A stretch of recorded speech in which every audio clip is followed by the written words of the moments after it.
कस्तो हो त्यो पुँजीको अस्तिको कार्यक्रम त एकदमै राम्रो भयो। त्यो कार्यक्रमबाट मैले एकदमै राम्रो कुराहरू सिकेको छु।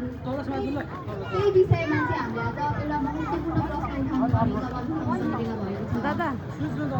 देशभर अहिले क्लाइमेट क्राइसिस भइरहेको बेला ठुल्ठुला देशहरूले चाहिँ यो समस्यालाई समाधान गर्न भनेर चलाएका उठाएका केही गतिविधिहरूले अझ मूल समस्यालाई ढाकछोप गर्ने काम गरिरहेको छ। क्लाइमेट क्रेडिटको नाममा चाहिँ उनीहरूले आफ्नो रेस्पोन्सिबिलिटीबाट पछि हट्ने र समस्या आफ्नो रेस्पोन्सिबिलिटीबाट पछि हट्ने र आफ्नो चाहिँ इमेज सुधार्ने कोसिस गरिरहेका छन्। हामीले हाम्रो नेतालाई त्यसरी विनाशतिर त लानु भएन नि साथी। लानु भएन साथी, तिम्रो के विचार छ साथी?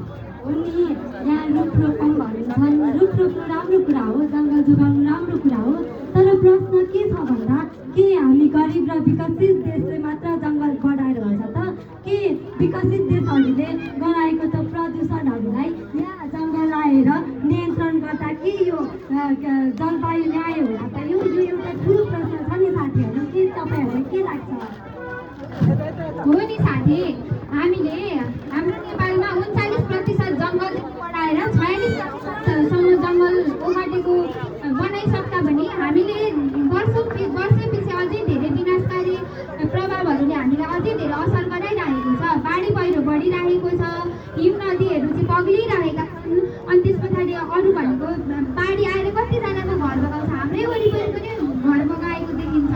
पोहोर परार त त्यो सोलुक हुनु थामे भन्ने ठाउँमा त हिउँकै पहिरो आयो अरे। हामीले त माटोको पहिरो भनेको सुनेको थियौँ, त्यहाँ त हिउँकै पहिरो आयो अरे। अब हिउँकै पहिरो आयो भने त कसरी बाँच्ने हो? यस्ता समस्याहरू समाधान गर्नको लागि त कार्बन बेचेर मात्रै त भएन नि। यो त कस्तो गलत जस्तो लाग्छ कि मलाई।